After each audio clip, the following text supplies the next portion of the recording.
Thanks to Doug, thanks to Laura, thanks to everyone here at MRES for having me tonight. Really glad to be here. I'm going to speak for probably about 40 minutes and then take your questions. And what I want to do is give you the context of what is very exciting now. President Obama has come out with his Clean Power Plan, which is building on what people like MRES have been doing all over the country and taking it to a whole new level and a different scale so that we can get much more solar energy, wind energy, energy efficiency, and much less burning coal faster. And that's the whole idea. I'm going to give you a few slides of context to tell you something about fresh energy. And afterwards, you can have a look at our table here. I'll show you some of the things here that I have for you to consider. Outside on the registration table, there's two white pieces of paper that are actually from the Environmental Protection Agency. They give you an overview of this Clean Power Plan, so you don't have to write everything down. It's all on that one sheet, the overview. And then there's a second sheet that's going to be really important in Minnesota in the next 2 years, and that is how states will implement the Clean Power Plan. And this is where Minnesota gets to decide, and you can help, how clean we're going to be as we move forward and how fast we're going to get there. And it is totally different than any other environmental regulation in that there is a lot of flexibility for states to decide how to move forward with their agenda. And we hope that Minnesota's agenda will be to stay on our clean energy path that we've been on for the past 20 years, that is building big benefits for clean energy jobs, and to ramp that up so that it's much more massive in scale going forward. So let's step you through. First of all, Fresh Energy was formed in the fall of 1990 by a group of Minnesotans, and not myself. I was living in Washington, D.C. at the time, but I was the second employee of Fresh Energy. And now we have about 20 people on staff. We're a private nonprofit, and we work on energy policy. So we're kind of energy geeks or energy wonks. Our job is to pass the strongest laws and policies and standards at the national and state level to make all of what you're trying to do at MRES easier and faster and bigger going forward. Our vision is that we want multiple competitors and companies of all sizes across the Midwest, especially in Minnesota, putting up solar panels, manufacturing the components, putting up wind farms, and reducing our carbon footprint in a massive way. And I am essentially the staff scientist. So I'm trained as a climatologist from the University of Minnesota. And we base our policies on global warming solutions on the best science. So this spring, you may have seen the Intergovernmental Panel on Climate Change came out with its latest report. And what they do is they report in on what the scientific, peer-reviewed literature says are the impacts we can expect from climate change, where those impacts will occur, and what we can do about them. If I were just concerned that there was nothing we could do about global warming, I would not be here tonight. I would be going off and doing something else. But I'm absolutely convinced there are many things we can do about global warming that we've already started doing that are going to be great for our economy and great for human health going forward. But this was a shocking kind of statement that came out from the head of the Intergovernmental Panel on Climate Change, which actually got into the news all over the US and all over the world. That this isn't just about people in the distant future or people not like us or people outside Minnesota, that nobody will be left untouched by climate change and global warming. So we all have a very big stake in this going forward. Other people say this is our moral obligation. We're in a church tonight, of course. I speak in a lot of congregations because they get it. That we have a moral obligation, we have a responsibility to do things and set our society on a path that is cleaner and safer for our kids and our grandkids going forward. We know that the costs are already being felt right here in our backyards. So the other study that came out this spring that you may have seen pressed around and was very well covered in the media here in Minnesota is something called the National Climate Assessment. And that was put together by 13 federal agencies, including the U.S. Department of Defense, the U.S. Department of Commerce, And what they do is they document what is happening here in the United States. And I recommend that if you're interested in those, what some people call backyard impacts of climate change, what I love about the National Climate Assessment is if you Google it, you can find a report for the Midwest and any other region of the country, but you can also find reports for particular parts of the economy or natural resources that you might be more interested in. So there's a chapter on water, there's a chapter on forests, there's a chapter on wildlife, there's a chapter on human health, there's a chapter on cities and how they will need to adapt to climate change. It's a wealth of information, and I just pulled out a couple of things that are striking to me about Minnesota. And that is that since 1970, we've been the third fastest warming state, which is a surprise to some Minnesotans. Now, we had some weather last winter. We had a normal winter. But it was very remarkable for Minnesotans because it was very different from the string of weather that we've seen recently because of global warming. So we're the third fastest warming state, so our ecosystems, our habitats are changing faster than the national average. The Minnesota Insurance Federation, you may have heard Bob Johnson speak at events around Minnesota and on Minnesota Public Radio.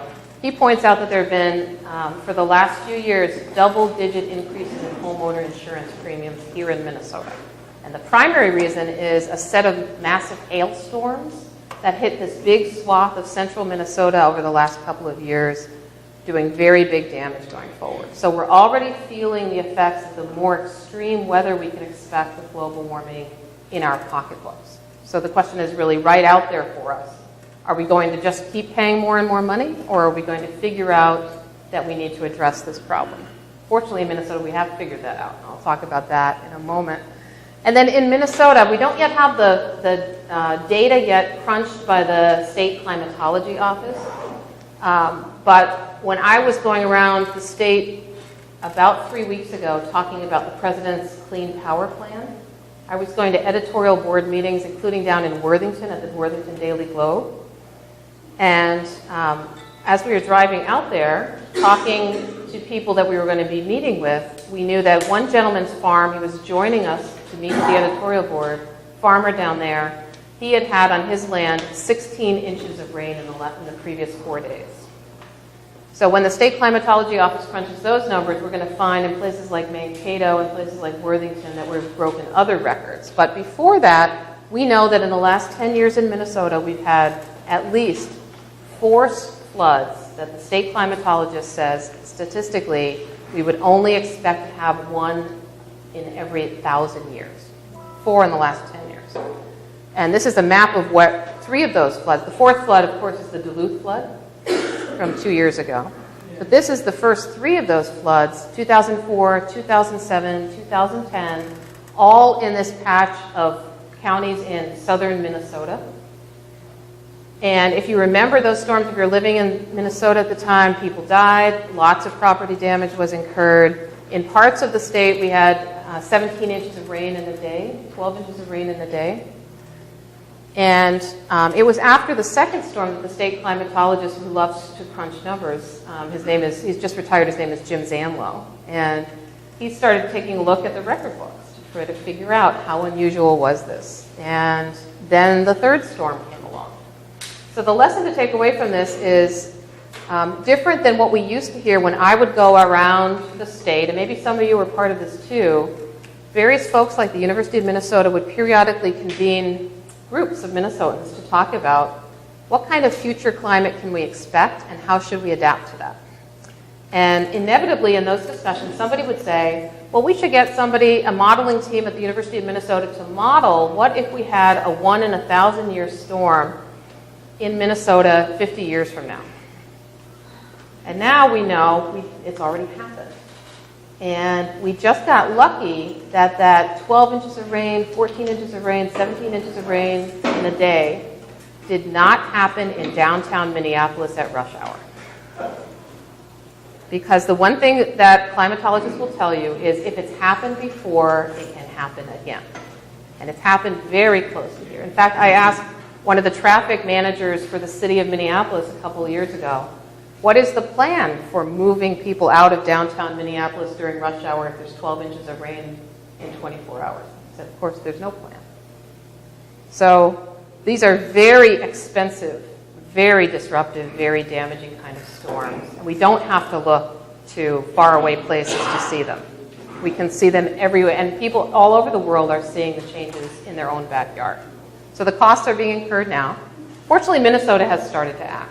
In 2007, Minnesota passed the Next Generation Energy Act, and that's the act that brought the state the energy savings goals that are benefiting us, as well as the Renewable Energy Standard. And it was the Renewable Energy Standard that got the big attention. And we were spending a lot of time working on that too at Fresh Energy. It was the sexy piece of legislation.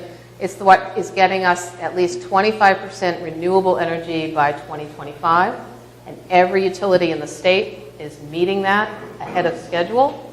And every one of them fought it in the legislature for 6 or 7 years and said it would take down the economy, or it would take down their company, or pestilence and disease would strike. And in fact, what we're finding is it's been really good for Minnesota. But another part of that bill, the Next Generation Energy Act, actually set science-based goals for the state of Minnesota for reducing greenhouse gas emissions across the whole economy, not just for electricity. And that's what these goals are. So this is the direction that climate scientists say we need to go in order to prevent the worst damages from climate change. Now, these are goals and not requirements, but we are Minnesota, and so we tend to try to meet our goals.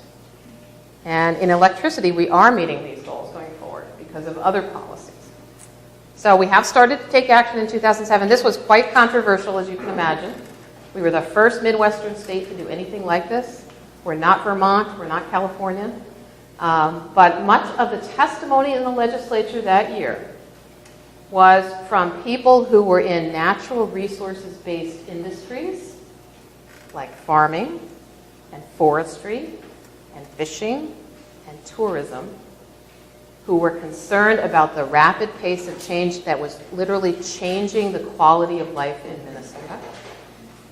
And a lot of the other testimony that year, remember the name of this bill, Next Generation Energy Act, was kids in high school and college who were talking about what age they would be in 2015, 2025, and 2050. And it was the most compelling testimony I've ever seen when a high school student from Mounds Park got up in front of a House committee. And I don't know how she came up with this idea. It was a great rhetorical device. She got up in front of this committee of mostly very old, much older people than she was. And she just said, here's the age I am now. Here's the age I'll be in 2015, 2025, and 2050. And I happened to be sitting from a vantage point where I could look at the faces of those legislators, and you could tell when she hit their age. And you could almost see a light bulb go on in their heads when they realized somebody who has grown up in Minnesota, who wants to have a job in Minnesota when she graduates from college, is making the connection literally to our future. And it helped solidify the impetus for a strong bipartisan bill. This bill passed with 91% of legislators voting for it. 91%. You don't get there without bipartisanship. So it wasn't that long ago, and we can do it again.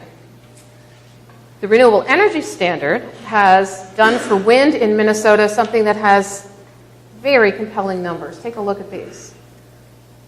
I mentioned that I've been going around talking to newspaper editorial boards around the state with some of the businesses in the wind industry in Minnesota. And when they talk about the amount of money that those companies have invested in Minnesota, $5.6 billion,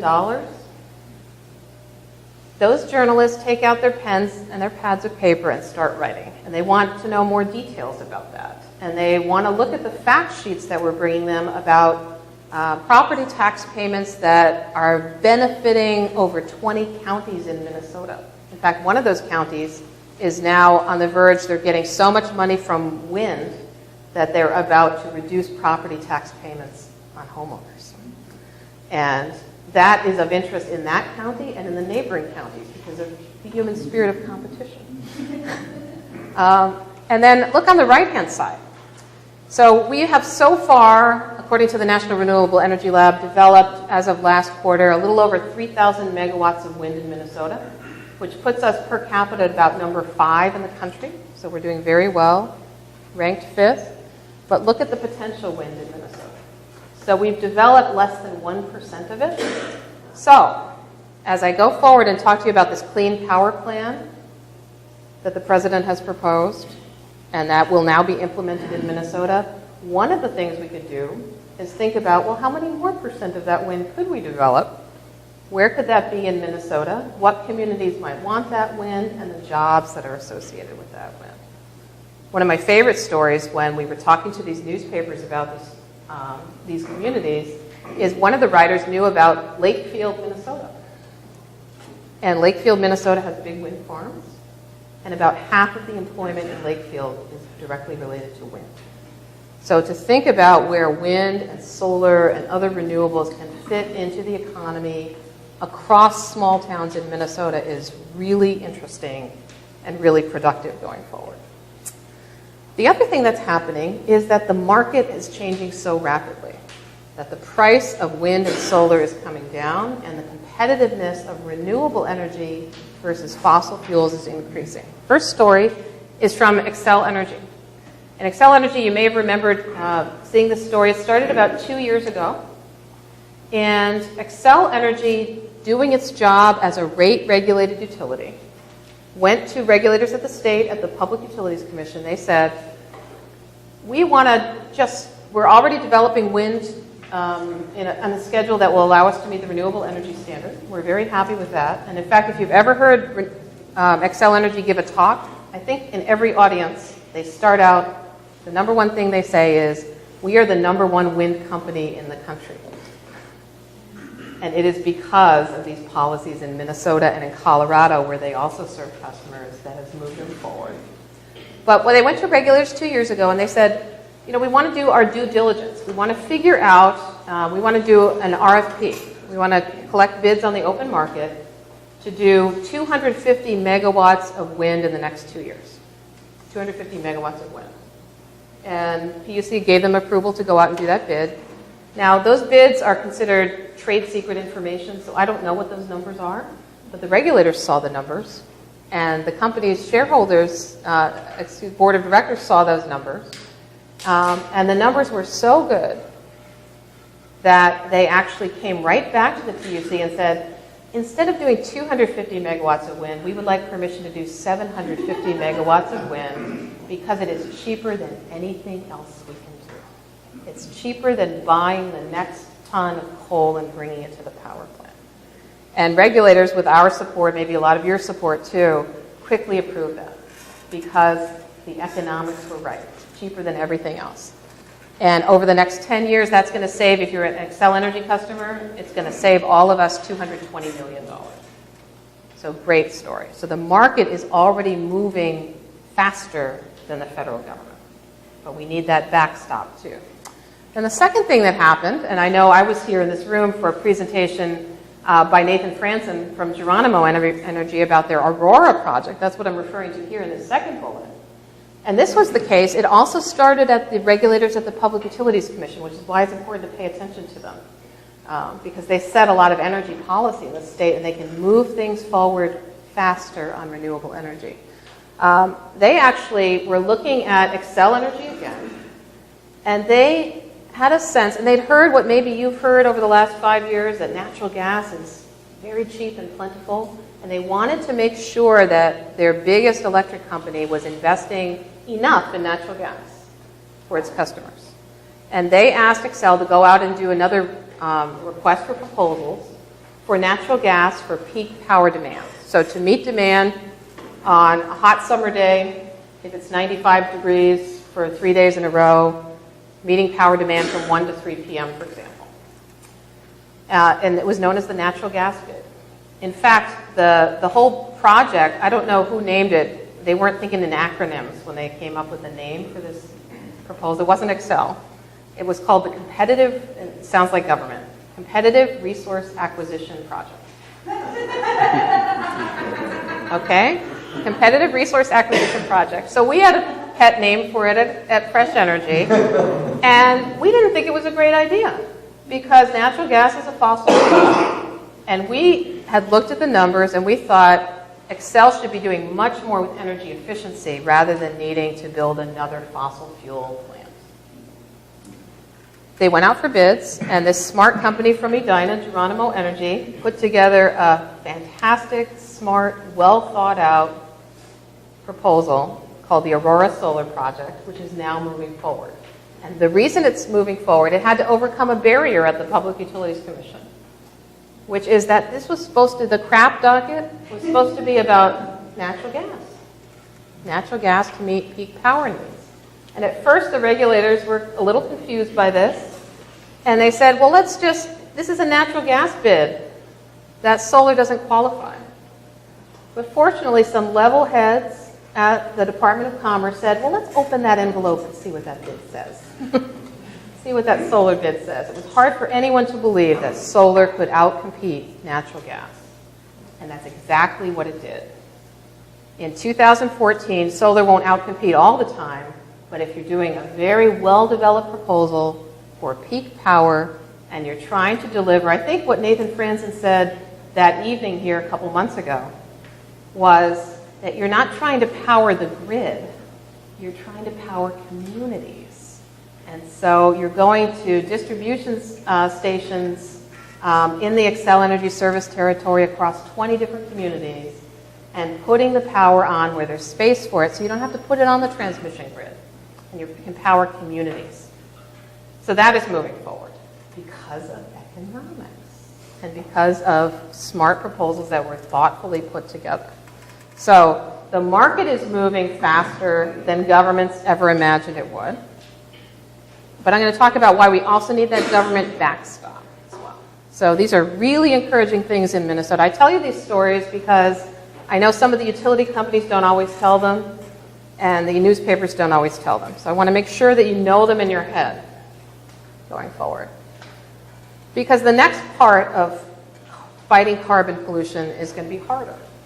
And if you want to remember those Next Generation Energy Act goals, if we're going to meet those goals, we better be pretty smart about how we make investments. Because almost everything we do as an industrial society emits carbon. So we think at Fresh Energy it makes sense to get your biggest bang for the buck. So look where the biggest sources of carbon pollution are. And here's a chart of that for US. And I'm going to start with that second bar from the left, motor vehicles, because that's usually what, if you ask people on the street outside here today, what's the biggest source of global warming pollution? I bet a lot of people would say SUVs. And there's lots of reasons for that, but it's by far the number 2 source. But it's a really important source.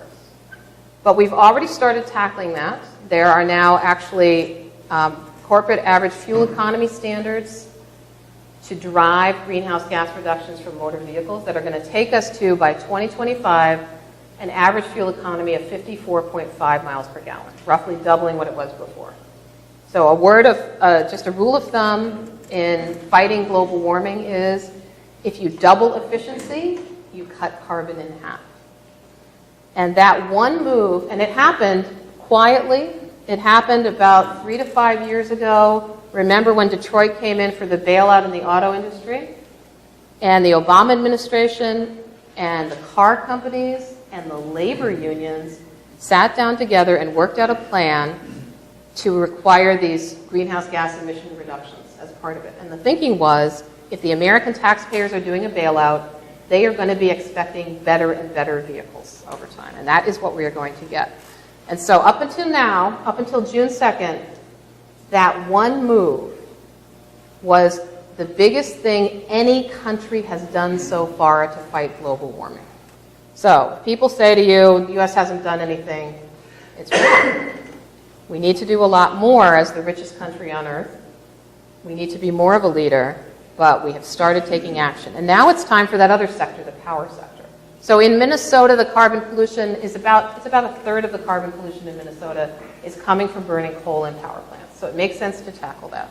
So that's where, when you know you've got a carbon problem, you need to figure out where it is and go after it.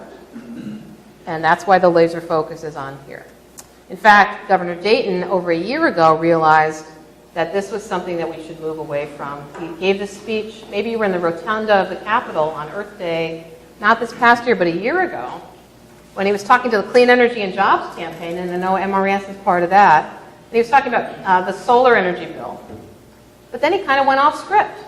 We don't know where he got the script, but it's his own script, and he repeated it 4 months later at the Minnesota State Fair.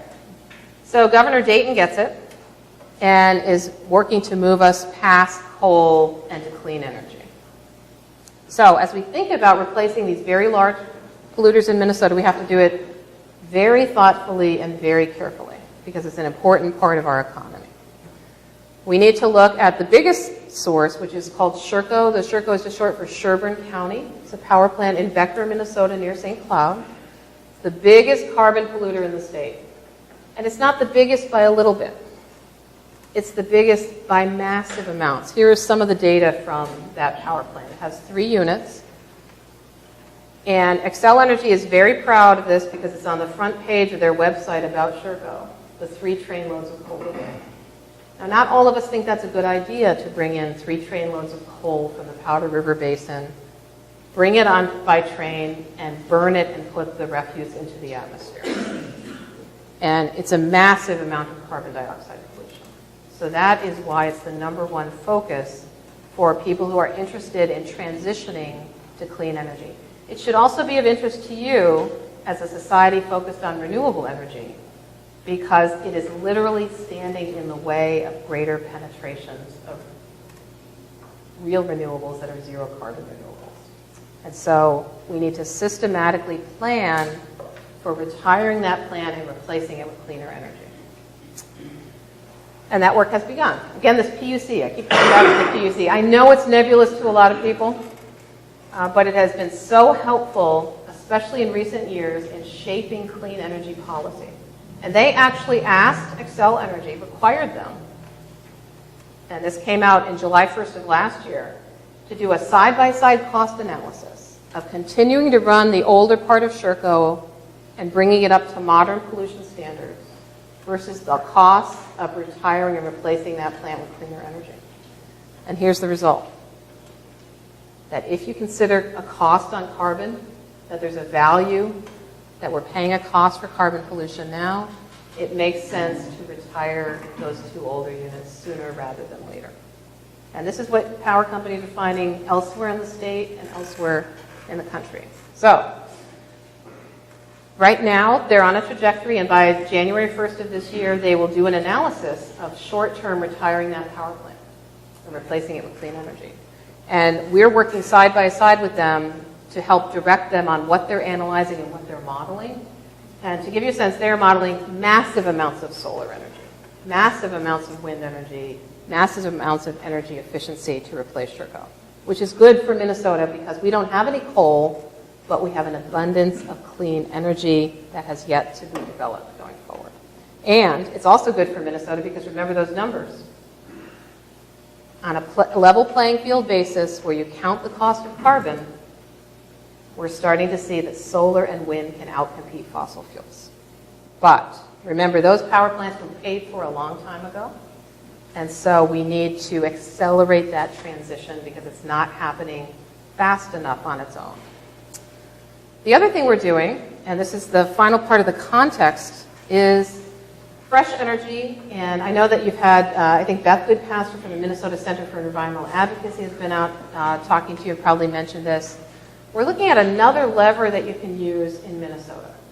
And here's how it works. If you look at the 3rd bullet point there, the very first law that fresh energy helped pass is actually this one. It was in 1992, and it simply requires the state to include the external cost, not the cost you pay on your power bill, but the cost to human health and of climate change in planning for whether they should allow future investments in power plants.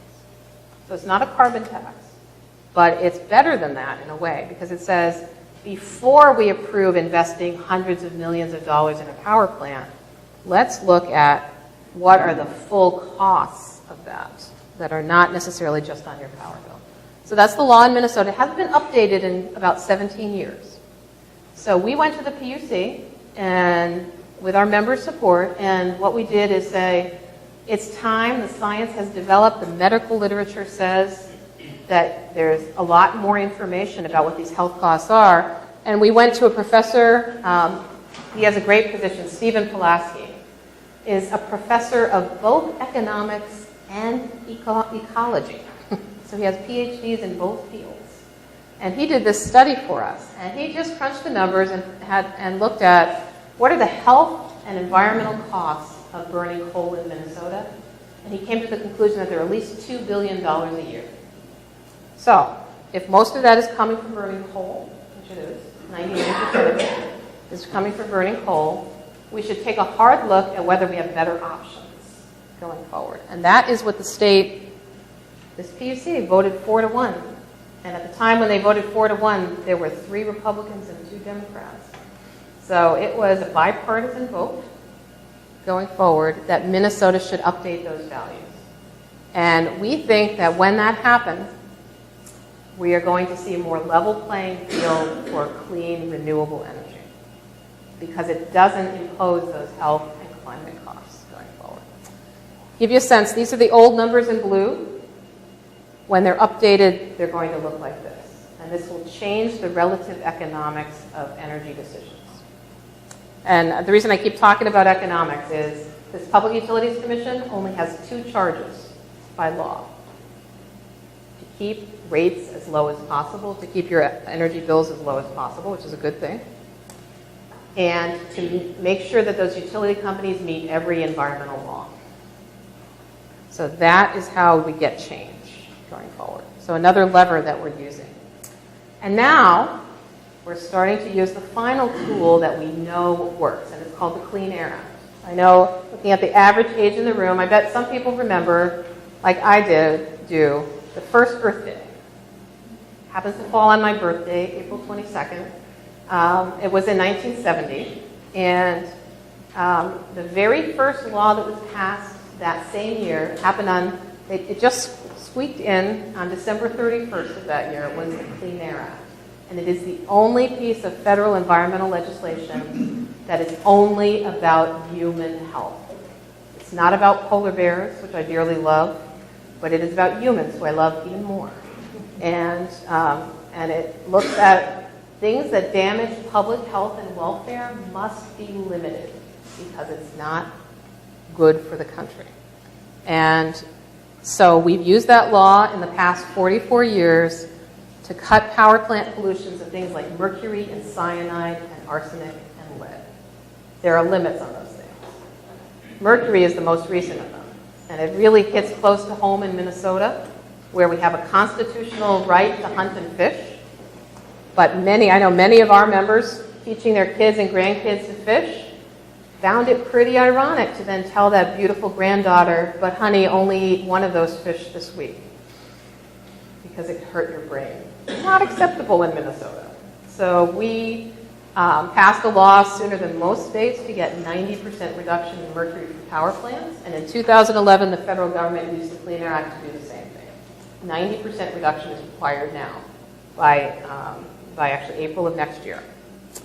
But there are no limits on carbon pollution. And remember I said they're the #1 source. In the case of Sherco, over 13 million tons of carbon dioxide a year with no limit. It's like if I went out tonight and took the garbage from my house and threw it over the fence into my neighbor's yard. Of course I wouldn't do that. Of course the neighbor would be upset. Of course there are reasons as a society we don't do that. But that's exactly what we're doing with carbon dioxide. Until now. So the U.S. Supreme Court a couple of years ago said, you know, if the Environmental Protection Agency can demonstrate through sound science that carbon dioxide harms human health and welfare, the Clean Air Act is really clear in saying we must put a limit on it. And that limit was set on June 2nd. First time ever for existing power plants. And the leader of the Environmental Protection Agency is Gina McCarthy. She was actually in St. Paul at a meeting with Mayor Coleman and some business leaders back in May, just before this rule came out. And she's wonderful. She's tireless. She has this really thick Boston Brogue accent. And she is an expert. She has worked for 5 Republican governors as their air quality administrator. So she knows how to work across the aisle. She knows her science. She knows how to get things done. And you can read her quote for yourself, that there's no conflict between business innovation and environmental integrity. We have to do everything we can. And so what happened on June 2nd is the Clean Power Plan, in the gray bar there, was announced. And its official name is there in blue. You can see why we don't use that official name. Some people you may hear say 111B, but I call it the Clean Power Plan because it's easier to remember. And it sets emissions rates targets for each state. And if you look at them across the country, they will get us to 30% reduction in carbon pollution from our existing power plants by 2030. And now all the responsibilities with the state. And the state of Minnesota has a stakeholder group. I'm a part of it. Maybe some of you in the audience are too. Started on Monday. We're going to meet every 2 weeks until we figure out the state plan. And it is our goal at Fresh Energy that that state plan maximize the amount of clean energy that the state gets and clean energy jobs. So I mentioned the 30% reduction. The other thing it will do is because power plants emit fine particle pollution that lodges into our lungs and can cause everything from lung cancer to strokes and heart attacks. That fine particle pollution, actually the American Lung Association has said there's no safe level of it. They don't know what the safe level will be because it all harms people. And so that will be cut by at least 25% too. And so here's an estimate of the health benefits and the savings. Because of course, implementing a standard like this is not free. It will cost money, but you want to look at the benefits and the cost. And the ratio of the benefits outweighs the cost by at least 7 to 1. So states are now getting to work, as I mentioned, and they have many compliance options. They will develop a state plan that says this is what will work for Minnesota to get those reductions by the year 2030. And we're now in a 120-day public comment period. And I have a form up here with public comments if you want to sign. We are sending those to the EPA. We expect that there will be 4 million public comments. And you can be numbers 1 through 30 of those public comments. The rule will get finalized in about, after the Environmental Protection Agency will evaluate those comments, will finalize the standard in about a year, and then the states have another year after that to develop their plan and submit it for approval from the Environmental Protection Agency. So there's nothing rushed at all about this. They have 2 years, and as I said, Minnesota has already started. And after 2016, it will be a federally enforceable plan. And it's the Minnesota Pollution Control Agency, that's our area agency, that will be in charge of enforcing it going forward. So please pay attention to this. And here is the list of things that a state can include. Just take a look at this. So you may not like some of these, and you may really love others of these. And your job is to figure out how to get the state to do more of the things you love. And prove to them that they should be moving forward with the best combination that's going to be cheapest for all of us, but is also going to have co-benefits to our economy and to our health going forward. And the Environmental Protection Agency has also crunched the numbers and said, you know, it really looks like for almost every state, working together with other states makes a lot of sense, that you're going to get some economies of scale there. But we're building on things that Minnesota has already started to do. Going forward. So the test will be, if we develop a plan that's going to get massive amounts of deployment of clean energy as part of our carbon reduction plan. To give you a sense of how much carbon will be reduced across the country, 400 million metric tons a year of carbon. So it's a massive amount of change that will happen. It's not the only thing we'll need to do for global warming, but it will be by far the biggest step and a really crucial thing. In fact, the first group to weigh in on this plan when it came out on June 2nd was not an environmental group. It was the American Lung Association nationally. And they weighed in because for the last 2 years, the American Lung Association has said the pollution from power plants is so bad for human health that we need to move as quickly as possible away from burning coal to cleaner sources of energy. So they applauded this plan, not for climate reasons, but because they understand what climate change will do to heat waves, and they understand what power plant pollution is already doing to our kids and our elderly, and any of us who breathe. And we need to move quickly beyond that. So I'm very excited about this opportunity going forward. I have another little opportunity tonight. So one of our funders at Fresh Energy is the Energy Foundation. There's actually a foundation called the Energy Foundation. And they get a lot of their money from the McKnight Foundation, locally. And they have given us a match opportunity at Fresh Energy. For anyone who donates money to our work to retire coal and replace it with clean energy this summer, they will match that amount 100%. So if you pick up this brochure, which has a great infographic in the middle of it, also has a donation envelope, and you can send it in to us, or you can go online and do the same thing. We would really appreciate it. It allows us to go out in the evenings and weekends and talk to people, and it allows us especially to sit down with utility companies and the state to talk seriously about what is the best plan that's going to be best for the health of Minnesotans. And I would love to take your questions. Yes? A question related to the Sherco plant. In your slide, you mentioned that, or it showed that there was 411 pounds of mercury produced annually from Sherco. Yes. How far is that dispersed? Because if we have an ounce in the town where they pull out half-nappings and everything else, 411 pounds is quite a large amount. Is it dispersed across the whole state? Or?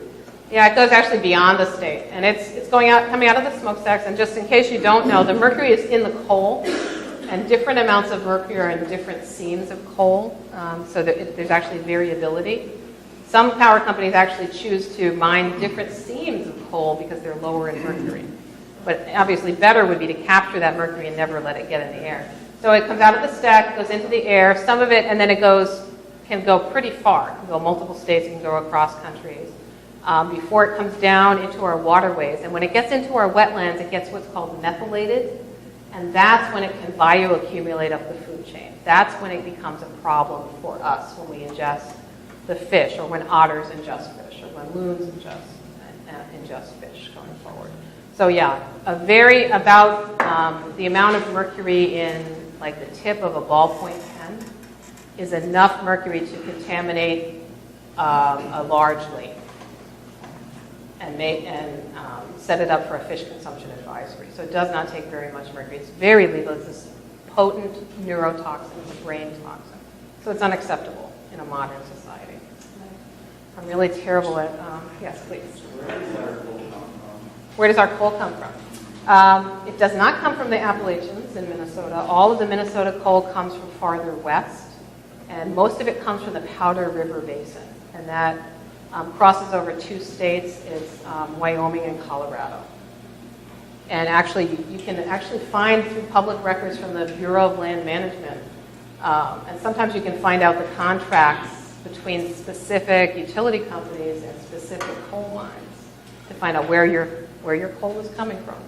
I know that some students have done projects like that. We're interested in having some student do a project where they do a video that shows your coal moving from those coal mines, getting put on a train, hopefully staying on a train, not getting in an accident, and the movement of that going forward. But it's not Minnesota, for sure. Yes? You did make kind of a slight comment on that long list of things that were part of the Clean Power Plan for Action that they were looking at. And I didn't see solar or wind on that list, and I'm a little bit concerned about the emphasis on natural gas. I think that might have been what your point was. Why isn't solar, are they just grouped with the renewable? That's a renewable energy standard, yeah. Or solar energy standard like we have in Minnesota. So they are definitely on the list. And in fact, EPA, you'll see in the handouts I have outside,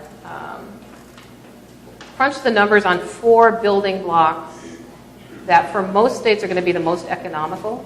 And one of those 4 is renewable energy standards and solar energy standards going forward. So solar and wind are definitely on that list. And in Minnesota, actually, the utilities have been, in the last few weeks, quite resistant to burning more natural gas. And we hope that they will embrace the idea of stronger renewable energy standards and stronger solar standards. So right now, as you know, we have a 1.5% solar energy standard for about half the state. And we have a goal of 10% solar by 2020. And we should make that a requirement. And that would be a way, we'll be doing analyses, the state will be doing analyses of what that would do for getting carbon reduction that we need to get and what it would cost so that we can compare it to all the other things we can do and come up with a package that's going to be as low cost as possible, but we hope as clean as possible. We want every drop of that to be clean energy going forward. Yes, Laura. So does Fresh Energy support nuclear, expanding nuclear power? Fresh Energy did a study. I'm trying to remember. We worked for about 13 months. We convened the best the best nuclear experts in the country from all different points of view. And utility companies were part of our group. And we took a very hard look at nuclear energy because we were concerned about two things. One is we're trying to fight global warming. And we need everything on the table. And is that a good lever for fighting global warming or not? We wanted to know that.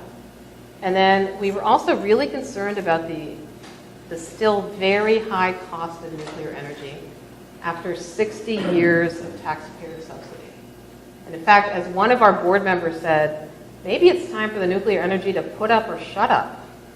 When you've been subsidized for 60 years and you still can't cut it in the marketplace, maybe it's time to move on to something else.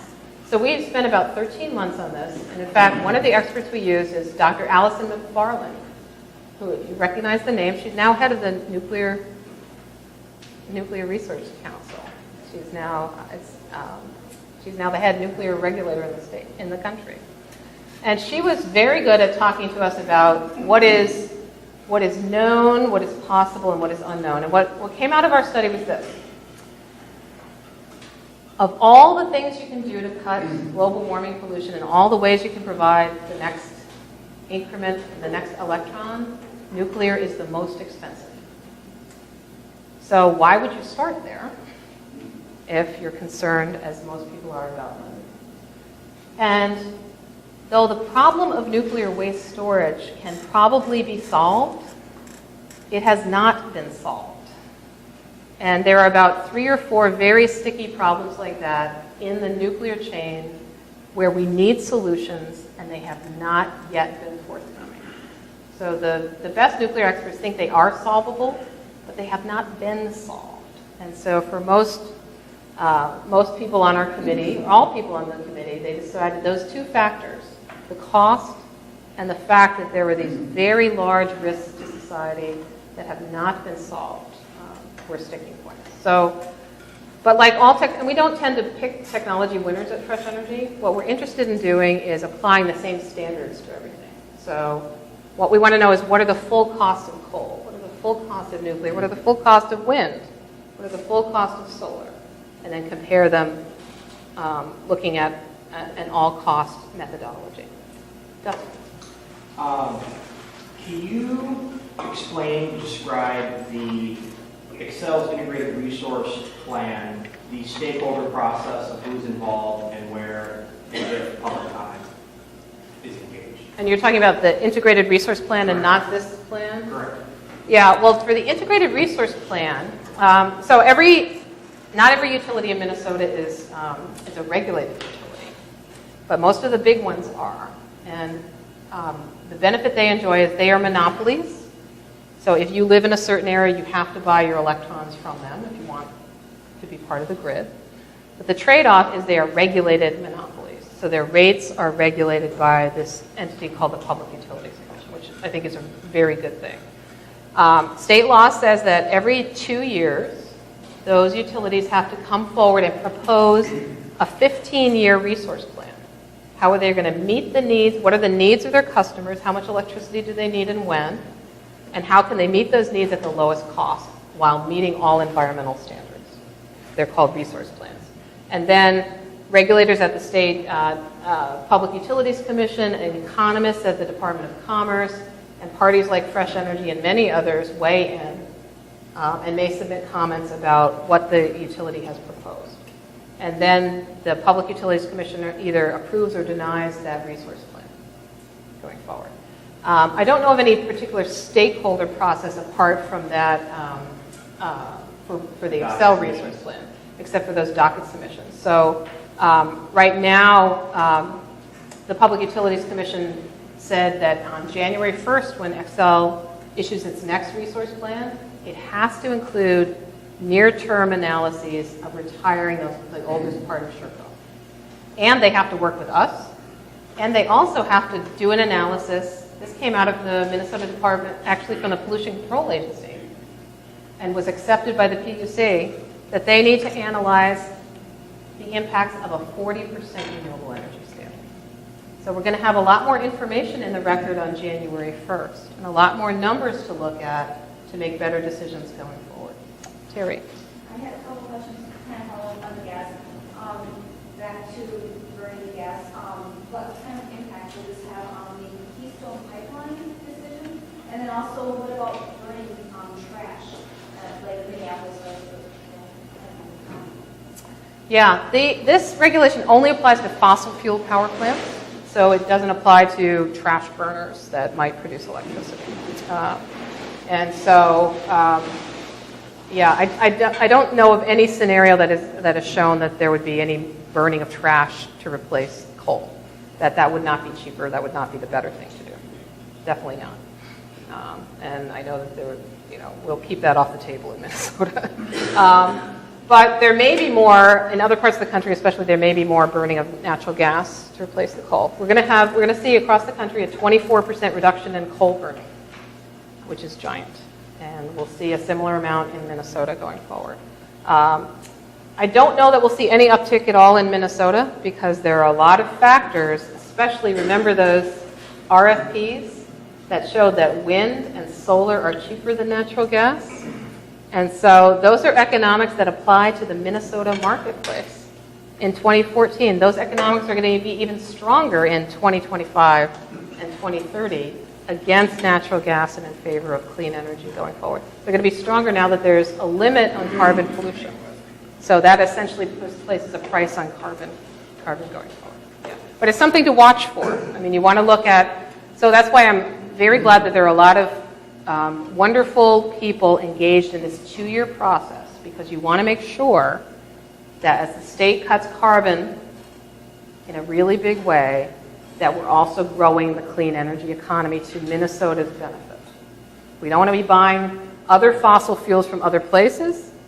We want to be developing clean sources of energy in Minnesota. That's going to be the big win. Maybe one more question in the back. The market-based trading programs, is that REX? No, that is, maybe you've heard in New England, there are 9 states that have something called the Regional Greenhouse Gas Initiative that's been going on for about 5 years. It's called RGGI. So those states are all working together and they are investing, they're moving those states away from burning coal and burning natural gas to energy efficiency going forward. So they have a trading program that happens in the New England part of the country. California also has a carbon cap program that is just starting up as well. So some people in Minnesota say, well, maybe we should get together with states like Wisconsin and Illinois and think about what's going to be good for the heartland of this country going forward. And I'm in favor of, let's crunch the numbers and see if it's cheaper for Minnesota to go alone or to be a part of a bigger market going forward. And the 2 years that we have to work on it means that we can analyze this really well. I'm going to cut us short because I know that there's a board meeting that has to happen shortly. Maybe in the next 5 minutes if you can come and sign things, but then I'm going to quickly move things out in the hallway. And I want to leave you with this statement.